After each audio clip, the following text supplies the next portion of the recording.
Episode की शुरुआत में हम देखते हैं कि ली अपना सेक्स छोड़कर जा रहा होता है और वो बहुत उदास था, जिसके बाद आसमान से एक आग का गोला उसी की तरफ आगे आ रहा होता है और ली अपनी यादों में गुम होता है। वो अपने सेक्स को याद कर रहा था और शिवांग के साथ गुजारा हुआ वक्त उसे याद आ रहा था और जब उसे एल्डर की बातें याद आती हैं तो उसे फिर से गुस्सा आ जाता है और इतने में अचानक वो आग का गोला उसके करीब आकर गिरता है, जिससे वहाँ पे बहुत तेज रोशनी फैल जाती है। तो ली भागता हुआ उस जगह पहुँच जाता है और वो उसे देखकर हैरान रह जाता है, क्योंकि वहाँ पे एक फायर एनर्जी बॉल होती है।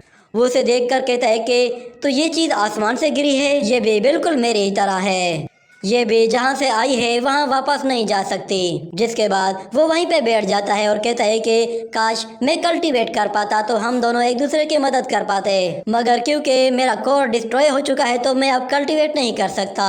ये कहने के बाद हम देखते हैं कि वो फायर बॉल उसकी बॉडी में अंदर चली जाती है, जिसकी वजह से ली चेन को बहुत ज्यादा तकलीफ होती है और वो तड़पने लगता है। और दूसरी तरफ वहाँ पे एक भी स्पिरिट बीस्ट आ जाता है जो कि उस पर हमला करने की कोशिश करता है, मगर हम देखते हैं कि ली के अंदर जो एनर्जी जा रही थी उस एनर्जी की वजह से वो मॉन्स्टर भी वहीं पे मर जाता है और ली उस एनर्जी की वजह से बेहोश हो जाता है। जिसके बाद अगले सीन में हम देखते हैं ली जब होश में आता है तो वो देखता है कि वो किसी के घर पे है। वहाँ पे एक लड़का होता है जो कि उसे देखकर खुश होता है और कहता है कि तुम होश में आ गए। वो फौरन से अपने ग्रैंडफादर को कहता है कि ये लड़का होश में आ गया है और दूसरी तरफ ली अपनी बॉडी को देखता है और कहता है कि मैं बिल्कुल ठीक हूँ। उसे अपनी बॉडी में नई एनर्जी फील हो रही थी, तो वो कल्टीवेट करके देखता है कि उसका कोर पूरी तरह से रिकवर हो चुका है और अब उसके कोर का साइज बहुत बड़ा हो गया है और इस पर वो खुद हैरान होता है और वो कहता है कि इस तरह का कोर तो सिर्फ गॉन्गनिंग स्टेज के लोगों के पास होता है। जिसके बाद वो कहता है कि मेरा कोर पूरी तरह से रिकवर हो गया है, मगर मैं वापस से लेवल 1 पे आ गया हूँ, मगर मुझे समझ में नहीं आ रहा कि लेवल 1 में होने के बावजूद भी मेरे पास इतना बड़ा कोर डोमेन क्यों है। क्या ये उस ट्रू फायर की वजह से हुआ है? इतने में वहाँ पे एक ओल्ड मैन आता है और उससे कहता है कि तो तुम होश में आ गए, अब तुम्हें कैसा फील हो रहा है? तो ली खड़ा हो जाता है और कहता है कि आप लोगों का बहुत बहुत शुक्रिया, आपने मेरी जिंदगी बचा ली, अब मैं बिल्कुल ठीक हूँ, मगर आप लोग कौन हैं? तो वो ओल्ड मैन कहता है कि मेरा नाम जेंग फांटियान है, मगर तुम मुझे मिस्टर जेंग कहकर पुकार सकते हो। तो ली उसे अपना नाम बताता है। जिसके बाद वो ओल्ड मैन उससे कहता है कि तुम्हें बहुत भूख लगी होगी, चलो हमारे साथ बैठकर खाना खाओ। वो उसे बाहर ले आते हैं। जिसके बाद वो छोटा लड़का उससे कहता है कि हमें माफ करना, हमारे पास इतना अच्छा खाना नहीं है। तो ली कहता है कि इस सब की कोई जरूरत नहीं थी, आपने पहले ही मेरी जान बचाकर मुझ पे बहुत बड़ा एहसान कर दिया। जिसके बाद वो वहाँ बैठे एक ईगल के बारे में कहता है कि क्या ये कोई स्पिरिट बीस्ट है? तो ये सुनकर ली पर गुस्सा होने लगता है। जिसके बाद वो छोटा लड़का अपने बर्ड से कहता है कि किसी मेहमान से इस तरह पेश नहीं आते, यहाँ आ जाओ, मैं तुम्हें यहाँ खाना खिलाऊंगा। तो वो बर्ड वहाँ चला जाता है। जिसके बाद वो ओल्ड मैन उसे देखकर कहता है कि लगता है कि शायद तुम भी कोई कल्टीवेटर हो, तुम्हारा ताल्लुक किस सेक्ट से है? तो ली कहता है कि मेरा ताल्लुक किसी सेक्ट से नहीं है, मैं खुद से कल्टीवेट करता हूँ। जिसपे वो ओल्ड मैन कहता है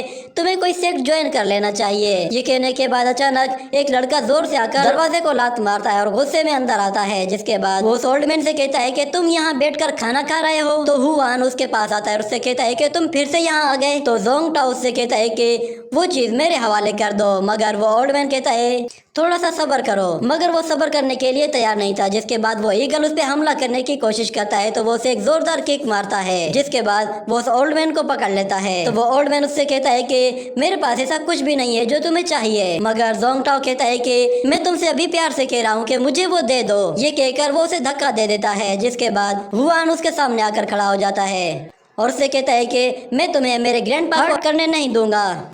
तो जोंग टाओ कहता है कि लगता है इस चूजे को भी सबक सिखाना पड़ेगा। वो उसे जैसे ही थप्पड़ मारने वाला होता है तो ली चेन उसका हाथ पकड़ लेता है और उसके हाथ को बहुत ही जोर से मरोड़ता है, जिस पर उसे दर्द होने लगता है। तो ली उसे पीछे धकेल देता है। जिसके बाद जोंग टाओ उससे कहता है कि अच्छा तो तुम लेवल 1 के वॉरियर मेरा मुकाबला करोगे, तुम्हें क्या लगता है कि तुम यहाँ पे इनको बचाकर हीरो बन जाओगे? तो ली चेन उसे अपनी फिंगर से इशारा करता है, जिसपे वो गुस्से में आकर उस पर अटैक करने लगता है, मगर ली चेन बहुत ही आसानी से उसके अटैक को डॉज करता है और फिर उसे एक जोरदार पंच मारकर पीछे धकेल देता है। जिसके बाद वो उसे दोबारा से फिंगर दिखाता है तो जोंग टाओ उसकी तरफ आता है, मगर ली चेन उसके अटैक से बचकर उसे एक जोरदार थप्पड़ मारता है। जिसपे वो उससे कहता है तुम्हारी हिम्मत कैसे हुई ऐसा करने की? तो ली चेन उसका हाथ पकड़कर उसे गोल घुमाकर जमीन पे जोर से दे मारता है।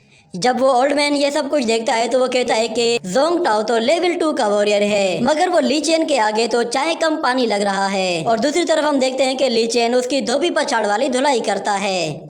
ये देखकर हुआन अपने ईगल से कहता है कि मैं तुमसे यही कहूंगा कि इसके साथ अच्छे से पेश आना। तो पिटने के बाद जोंगटा उससे कहता है कि तुम यहीं रुको, मैं अभी आता हूँ। ये कहकर वो फौरन से भाग जाता है और फिर ओल्ड मैन उससे कहता है कि तुम्हारा बहुत बहुत शुक्रिया, तुमने आज हमारी जान बचा ली। तो ली चेन कहता है कि क्या मैं आपसे जान सकता हूँ कि वो लड़का आपसे इतना बदसलूकी क्यों कर रहा था। तो वो ओल्ड मैन कहता है कि मैं पहले होंगवी सेक्ट का एक एल्डर हुआ करता था, मगर छोड़ो वो एक बहुत लंबी कहानी है। जिसके बाद वो ली चेन से कहता है मुझे ये तो बताओ कहीं तुम होंगवी सेक्ट को ज्वाइन तो नहीं करने वाले। ये कहने के साथ ये एपिसोड यहीं पे खत्म हो जाता है। तो लास्ट एपिसोड में हमने देखा था कि ली चेन ओल्ड मैन की मदद करता है, जिसके बाद वो ओल्ड मैन उससे कहता है कि क्या तुम होंग्यू सेक्ट को ज्वाइन करने में इंटरेस्टेड हो। तो ली चेन कहता है कि हाँ बिल्कुल, क्यों नहीं, मगर जहाँ तक मुझे पता है तो होंग्यू सेक्ट किसी को भी यूं ही एक्सेप्ट नहीं करता। तो वो ओल्ड मैन कहता है कि तुम घबराओ मत, मैं तुम्हारे लिए एक रिकमेंडेशन लेटर लिख दूंगा जिससे वो लोग तुम्हें एक चांस जरूर देंगे। तो ली चेन कहता है कि अगर सच में ऐसा है तो आपका बहुत बहुत शुक्रिया। अगले सीन में हम लोग देखते हैं कि ली चेन लंबा सफर तय करके होंग्यू सेक्ट पहुँच जाता है, जहाँ पे वो मास्टर से कहता है कि मैं यहाँ पे आपके सेक्ट को ज्वाइन करना चाहता हूँ, मुझे मिस्टर जेंग ने रिकमेंड किया है, ये उनका रिकमेंडेशन लेटर है। तो एक मास्टर उठकर आता है और उस लेटर को पढ़ने के बाद वो सभी मास्टर से कहता है कि हमें आपस में बात करनी होगी। मैं चाहता हूँ कि आप में से कोई भी मास्टर इसे अपना डिसाइपल एक्सेप्ट कर ले। तो एक मास्टर ली चेन से कहता है कि तुम्हारी उम्र कितनी है। तो ली चेन कहता है कि मैं 20 साल का हूँ। ये सुनकर वो लोग हैरान रह जाते हैं और कहते हैं कि 20 साल की उम्र में होने के बावजूद भी तुम अभी तक लेवल 1 में हो। तो मास्टर जोंग लुओ वो कहता है कि मुझे असल में एक सेक्ट में जाना है, मुझे बहुत जरूरी काम है। वो ये कहकर वहाँ से चला जाता है। जिसके बाद मास्टर जी होंग दूसरे मास्टर से कहता है कि आप इसे एक्सेप्ट कीजिए, मगर वो भी कहता है कि मेरे पीक में ऐसे लूजर्स के लिए कोई जगह नहीं है। और फिर तीसरा मास्टर भी वहाँ से जाने लगता है, जिसे मास्टर जी होंग कहते हैं कि प्लीज आप मुझे एक फेवर दीजिए, आप इसे एक्सेप्ट कर लीजिए।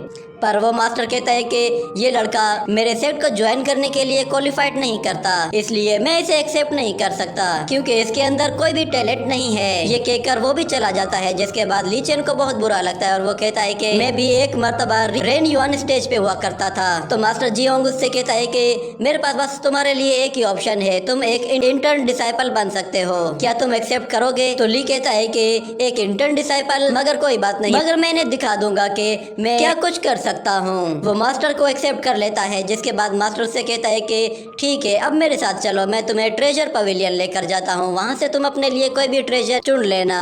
तो मास्टर उसे ट्रेजर पवेलियन लेकर आता है, जहाँ पे वो मिस्टर पेंग से मिलता है। तो मिस्टर पेंग उसे वेलकम करता है और कहता है कि ठीक है तुम जाओ और फर्स्ट फ्लोर से कोई भी वेपन अपने लिए उठा लो। तो ली फर्स्ट फ्लोर में अपने लिए वेपन तलाश करने लगता है। जिसके बाद उसे वहाँ पे एक ड्रैगन स्वॉर्ड नजर आती है, जो कि उसे बहुत जबरदस्त लग रही थी। वो उसे चला कर भी देखता है, मगर वो स्वॉर्ड टूटी हुई होती है, जिस पर ली को बहुत ही अजीब सा फील होता है। वो उसे दोबारा जोड़ के वहीं पे रख देता है और दूसरी जगह चला जाता है, जहाँ पे उसे एक नाइफ मिलता है, मगर वो भी उसे पसंद नहीं आता। इसी तरह वो ट्रेजर पवेलियन में और भी बहुत सारे वेपन्स को चेक करता है, मगर उसे कोई भी पसंद नहीं आता। जिसके बाद काफी देर ढूंढने के बाद वो थक कर बैठ जाता है और कहता है कि ये लोग इसे ट्रेजर पवेलियन कहते हैं, यहाँ तो किसी किस्म का कोई भी ट्रेजर नहीं। इतने में अचानक उसकी बॉडी से वो ट्रू फायर बाहर निकलती है, जिसे देखकर ली उसका पीछा करता है। वो फायर उसे एक रूम में पड़ी हुई एक सोर्ड के पास ले जाती है, जिसे ली देखता है कि वो सोर्ड काफी पुरानी है। वो उसे उठाने की कोशिश करता है, मगर वो सोर्ड काफी भारी थी। तो ली अपने दोनों हाथों का इस्तेमाल करके पूरी ताकत से उसे उठाने की कोशिश करता है, जिसे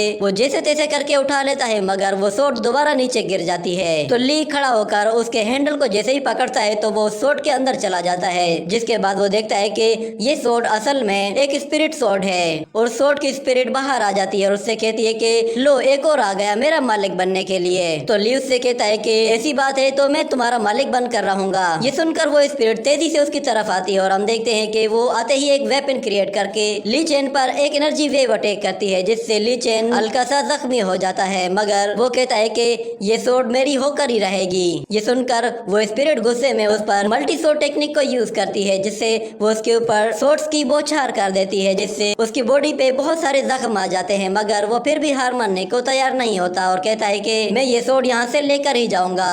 तो वो स्पिरिट उसके ऊपर मल्टी सोर्ड टेक्निक को दोबारा यूज करती है, जिससे ली चेन बहुत बुरे तरीके से इंजर्ड हो जाता है और उसकी हालत भी खराब हो जाती है। वो वहीं पे गिर जाता है, मगर वो अब भी कहता है कि ये स्वॉर्ड मैं लेकर ही जाऊंगा चाहे कुछ भी हो जाए। ये कहने के बाद हम देखते हैं कि उसके अंदर से डाइटी पावर्स बाहर आने लगती है, जिसे देखकर वो स्पिरिट भी घबरा जाती है, मगर वो तेजी से उसकी तरफ हमला करने आती है। तो ली चेन अपनी ट्रू फायर पावर की मदद से उस पर अटैक कर देता है, जिससे दोनों की पावर एक दूसरे से टकराती है। तो वो स्पिरिट बॉडी अचानक से गायब हो जाती है, क्योंकि उस ट्रू फायर ने उस स्पिरिट बॉडी को अपने अंदर एब्जॉर्ब कर लिया था, जिसकी वजह से अब वो उस सोर्ड का मालिक बन गया था और वो सोर्ड अब पूरी तरह से एक्टिवेट हो जाती है, जिसे ली चेन उठाकर उसे प्रैक्टिस करना शुरू कर देता है। जिसके बाद हम देखते हैं कि मास्टर उसका वेट कर रहा होता है और वहाँ सारे डिसाइपल उसे देखकर कहते हैं कि इसने ये कौन सी स्वॉर्ड चूज कर ली है, लगता है ये पागल हो गया है। ली उसे अपने पीठ पे उठाए वहाँ पे आता है, तो मास्टर उससे कहता है कि तुमने ये स्वॉर्ड क्यों चूज की है, ये तो बहुत भारी है। वहाँ खड़े डिसाइपल उसका मजाक उड़ा रहे होते हैं, जिसपे ली चेन कहता है कि मुझे ये स्वॉर्ड ज्यादा अच्छी लगी, इसीलिए मैं इसे रखना चाहता हूँ। जिसके बाद पवेलियन मास्टर कहता है कि ये तो बहुत अच्छी बात है, ये स्वॉर्ड यहाँ पे हजारों सालों से पड़ी है, मगर कोई भी इसे नहीं ले रहा था, अच्छा है तुमने इसे ले लिया। तो ली चेन उस स्वॉर्ड को रख लेता है। जिसके बाद अगले सीन में हम देखते हैं कि ली चेन बाहर जा रहा होता है कि अचानक उसे दिखाई देता है कि जाओ कांग निंगशुआंग के साथ उसी तरफ आ रहा है, जिस पर वो काफी हैरान होता है और कहता है कि ये दोनों इस तरफ क्यों आ रहे हैं। ये कहने के साथ ही ये एपिसोड यहीं पे खत्म हो जाता है। तो